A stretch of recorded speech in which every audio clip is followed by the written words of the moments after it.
అన్న నమస్తే. నమస్తే. మొన్న ఏదైతే కనుక అమరుడైన వీర జవాన్ మురళీ నాయక్ని పరామర్శించడానికి వాళ్ళ కుటుంబాన్ని పరామర్శించడానికి వెళ్ళిన జగన్మోహన్ రెడ్డి అక్కడ ప్రవర్తించిన తీరును అసలు ఎలా చూడాలంటారు? ముందుగా వాళ్ళ తల్లిదండ్రికి నా గాఢ సంకల్పం. ఎందుకంటే చాలా బాధాకర విషయం. పాపం ఒక కొడుకు పంపిస్తే ఇట్లా జరగటం చాలా బాధాకరం. వాళ్ళ తల్లిదండ్రికి కూడా మన ఆంధ్రప్రదేశ్లో కానీ మొత్తం అందరూ రుణపడి ఉన్నారు. ఎందుకంటే మనం ప్రభుత్వం కూడా 50 లక్షలు ప్రకటించింది. ఎంత ఇచ్చినా రుణం వాళ్ళ ప్రభుత్వం రుణం తీర్చుకోలేంది. జనం కానీ ఎవరైనా కానీ వాళ్ళ తల్లిదండ్రికి యాలివి కట్టలేనిది అసలు అది. అయితే పోతే జగన్మోహన్ రెడ్డి మరి పెళ్లి చూపులకి వెళ్ళాడో పేరంటానికి వెళ్ళాడో కానీ అయితే మనకైతే తెలియట్లేదు. కానీ వాళ్ళంత బాధలో ఉండాలని ఓదార్చడం బాగొట్టి ఎకిల్లో అవుతున్నాడు. అంటే అతనికి ఏంటంటే ఎక్కడ ఎలా మాట్లాడాలో ఏం చేయాలో కూడా పాపం తెలియదు. ఎందుకంటే అతని తప్పు కాదు అది, వాళ్ళ అమ్మ తల్లిదండ్రులు పెంచిన పెంపకం అనుకోవాలి ఏదైనా కానీ. ఎందుకంటే పిల్లాడితో పుట్టినమ్మటతో నేర్చుకోలేడు కదా.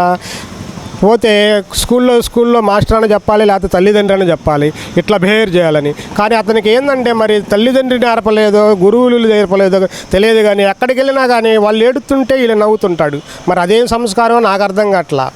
మరి అతను మరి 2019లో అట్లాంటి వాడిని మనం సీఎంగా చేసుకోవటం మన దురదృష్టకరం. అలాంటోడు మరి సావుకి వెళ్ళినా నవ్వుతాడు, పెళ్ళికి వెళ్ళినా నవ్వుతాడు, ఎక్కడికి వెళ్ళినా నవ్వుతాడు. ఆయన నోట్లో నుంచి వచ్చేది ఏమి రాదు, నవ్వే ఒకటి. మరి దేనికి నవ్వుతాడో దేనికి అంటే అప్పుడు చంద్రబాబు నాయుడు సైకో అని అట్లా ఏమని పేరు పెట్టాడు అదొకటి. విడుదల రజని కూడా చంద్రబాబు నాయుడు గారి కంటే ముందే పేరు పెట్టింది. ఒక రాక్షసుడు అంటే ఎలా ఉంటాడో తెలుసా?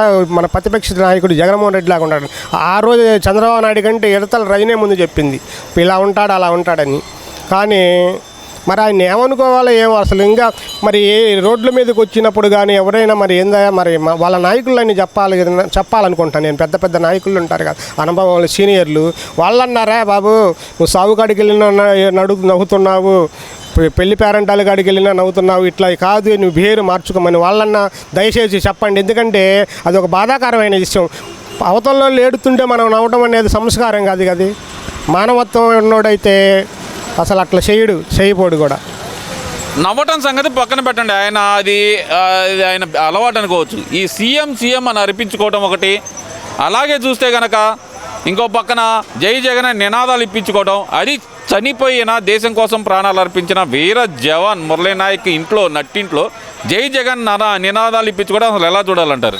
జై జవాన్ అనే వాళ్ళకి తెలియదండి అసలు. వాళ్ళ నాయకులకు కానీ ఆయనకు కానీ ఎవరికి తెలియదు. ఒక సాగు ఇంటికి వచ్చి ఒక బాధపడుతుంటే ఆడికి వచ్చి సీఎం అన్నారంటే వాళ్ళకి మైండ్ లేదు. ముందు జగన్మోహన్ రెడ్డికే మైండ్ లేదంటే వాళ్ళ నాయకుడికే లేకపోతే ఇంకా వాళ్ళ నాయకులకి వాళ్ళ మాజీ ఎమ్మెల్యేలు. ఎందుకంటే జగన్మోహన్ రెడ్డిని పొగిడితే ఏదో ఇస్తాడనుకున్నాడు. ఏమి ఇవ్వడు, మీకు పరాభమే కానీ ఏమి ఇవ్వడు ఆయన. మీకు ఏమి ఇస్తాడు? అధికారంలో ఉన్నప్పుడే మీకు పట్టించుకున్న నాదుడు ఆయన. కార్యకర్తలు కానీ ఎవడన్నా ఎప్పుడైనా పట్టించుకున్నాడా? ఆయన ఏంటంటే ఆయన స్వార్థం కోసం ఆయన ప్రవర్తిస్తాడు కానీ ఆయన ఎవరికి ఏం చేయడు.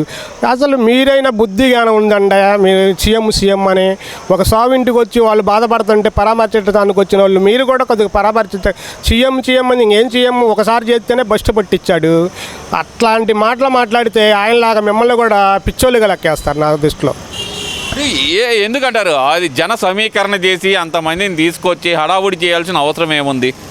అసలు ఎందువల్ల ఎలా చూడాలంటారు ఈ ప్రవర్తన? అసలుకి ఏమండి 2019లో రాష్ట్రం ప్రజల సొమ్ము అంతా దాచుకున్నారు.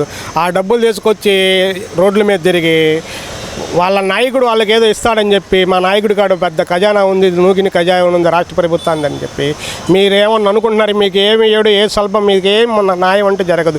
మీరు పిచ్చోళ్ళలాగా ఇది అవుతామే కానీ ఆయన ఫ్యామిలీకి ఆయనే చూసుకుంటాడే కానీ ప్రజలకు కానీ మీ నాయకులు కార్యకర్తలకు కానీ ఎవడంటే న్యాయం చేసే పరిస్థితి లేదు. ఆయనకు మనసు అంటే ఉండదు. ఊరక ఏదో మీరేదో కాలర్ ఎగరేసుకొని సీఎం అని మీరు పిచ్చి మాటలు మానుకోండి. ఇంకనైనా మంచి పెద్ద వయసులో వాళ్ళు ఉంటే ఆయనకు బుద్ధి చెప్పండి. అట్ట కాదురా ఇట్ట నవ్వమని. ఇక్కడ మరీ చూస్తే కనుక ఈ వీళ్ళు అంబటి రాంబాబు కానీ వీళ్ళందరూ పదే చంద్రబాబు నాయుడు గారిని ఉద్దేశించి దుర్మార్గ పాలన చేస్తున్నాడు, దుష్ట పరిపాలన చేస్తున్నాడు, దొంగ కేసులు పెడుతున్నారంటూ వాళ్ళు చేస్తున్న వ్యాఖ్యలు ఎలా చూడాలంటారు అసలు? ఇన్ని ఏమయ్యా అంబటి రాంబాబు, నువ్వు ఒక లాయర్వి, మాజీ లాయర్వి. వాళ్ళకి ఎవరికో ఈ నిత్య జ్ఞానం లేకపోతే నీకన్నా ఉందిగా, చదువుకున్నాడు, సంస్కారం ఉండోడివి. వాళ్ళలాగా ప్రవర్తిస్తే నువ్వు కూడా పనికి మాలని ఎదవలాగా తయారవుతావు. కొంచెం కాకపోతే కొంచెమైనా ఆలోచించాలి, అర్థం చేసుకోండి. అట్లా ఇష్టాచారంగా మాట్లాడితే మళ్ళీ మీరు బస్టు పట్టిపోతారు. అది లైన్ దాడుతున్నారు, జాగ్రత్తగా ఉండండి, మీ అందరు అంతు తెలుస్తా అంటూ అధికారులకు కూడా వార్నింగ్ ఇస్తున్నాడు కదా మరి అంబటి రాంబాబు.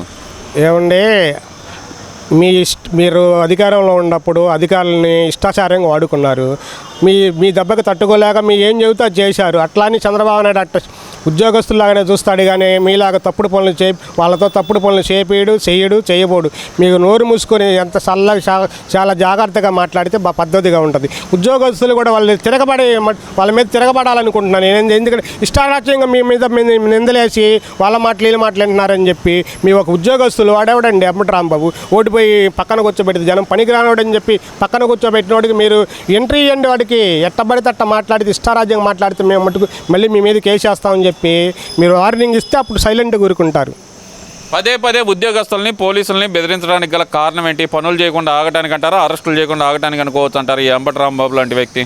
ఏమండి, మీ చేసిన దుర్మార్గాలు రాష్ట్రానికి ఎన్నెన్ని చేశారు, మీ అన్నీ బయటికి తీస్తారు, మీ దుర్మార్గాలన్నీ బయటికి తీస్తారు. మీరు వాళ్ళని చెప్పి మీ దగ్గర తప్పులు పెట్టుకొని ఉద్యోగస్తుల మీద నిందలేయటం చాలా తప్పది. ఎందుకంటే వాళ్ళు ఒక సేవకులు, వాళ్ళు ఉద్యోగస్తులు అంటే ప్రజలకు సేవ చేసేవాళ్ళు. ప్రజలకు సేవ చేసేవాళ్ళు ఇంకా మీరు ఎంకరేజ్ చేయాలి, కానీ అట్ట చేయండి అని చెప్పి మీరు ఏ అధికారి మాట వినకాకడే రాజకీయ నాయకుడు మాట వినకుండా మీ వృత్తి మీరు చేసుకుంటూ పోయి ప్రజలకు న్యాయం చేయండి. పన్ను రూపంలో కట్టే జీతాలు తీసుకున్నారు కాబట్టి మీరు న్యాయం చేయండి ప్రజలకు అని చెప్పాలి, కానీ మీరు ఇంకా వాళ్ళని ఏకానం చేసి ఇష్టాచారంగా మాట్లాడితే తప్పది. నేను ఖండిస్తున్నాను. అంబటి రాంబాబు, ఇంకనైనా నువ్వు బుద్ధి మార్చుకొని ఒక పెద్ద వయసుగా ప్రవర్తించు. మరి విడుదల రజనీ చేసిన హడావుడిని ఎలా చూడాలంటారు మరి? ఏమమ్మా విడుదల రజనీ, నువ్వు ఒక ఆడమనిషి అయ్యి, ఒక మాజీ ఎమ్మెల్యే, మాజీ మంత్రి అయ్యి ఎట్లా ఒక ఉండదనంగా ప్రవర్తించావు అనుకో, రేపు మళ్ళీ నీకు సీటు ఇస్తే ప్రజలు కూడా పలాని విడుదల రజనీ మనకి ఓడిపోయినా కానీ చక్కగా పద్ధతిగా మాట్లాడి పద్ధతిగా వ్యవహరించి మనకి ఓడిపోయినా కానీ సేవ చేస్తుందని చెప్పి అనిపించుకోవాలి. కానీ నువ్వేందమ్మా తప్పు చేసిన వాళ్ళని నువ్వు తప్పు చేసి మళ్ళీ అవతల వాళ్ళని తప్పు చేసిన వాళ్ళని కూడా ఎంకరేజ్ చేస్తున్నావంటే, మనం తప్పు చేయకపోయినా తప్పు చేసిన వాళ్ళని ఎంకరేజ్ చేస్తే మనం కూడా నేరస్తులం అవుతాం. అసలు ఏంది చట్టం తను పని చేస్తుంది. రాజశేఖర రెడ్డి ఏం చెప్పాడు ఆ రోజు? చట్టం తను పని చేసుకుంటూ పోద్దన్నారు. చట్టం తను పని చేసుకుంటూ పోతుంటే మెలకుండా చూస్తూ ఊరుకో. నేను ఇక అన్యాయంగా ఇది చేస్తుంటే నువ్వు వెళ్ళి పోలీస్ స్టేషన్కి వెళ్ళి లేకపోతే కోర్టుకి వెళ్ళి వాళ్ళని ఇది చెయ్యి. అంతేగాని ఒక నేరస్తులను నువ్వు కాపాడేది ఏంది? అసలు ఒక దొంగతనాలుగా చేసిన వాళ్ళని నువ్వు కాపాడేది? ఇట్లాంటి వాళ్ళు మీరు పరిపాలనించారంటే అసలు మిమ్మల్ని గెలిపించడం ఆ నియోజకవర్గం చేసుకున్న పాపం అది. మిమ్మల్ని ఒక ఎమ్మెల్యేగా చూడటం, ఒక మంత్రిగా చూడటం అసలు చాలా దుర్మార్గం పనులు చేస్తున్నారు. అరెస్ట్ చేస్తున్నారు, దేనికి వచ్చారు? వాళ్ళు తప్పు చేశారు కాబట్టి వస్తున్నారు. ఇదేంటండి నేను ఎగబడుతున్నావే మనుషుల మీద, ఒక ఉద్యోగస్తుల మీద ఎగబడుతున్నావంటే నీ ఉండాతనం ఎడిపోయింది. అసలు మీరు ఉండాతనంగా ఎప్పుడు ప్రవర్తించాల? ఇంకనైనా ఒక ఆడమనిషిగా పద్ధతిగా మహిళలాగా అవతల మహిళ కూడా నిన్ను గౌరవించేటట్టు.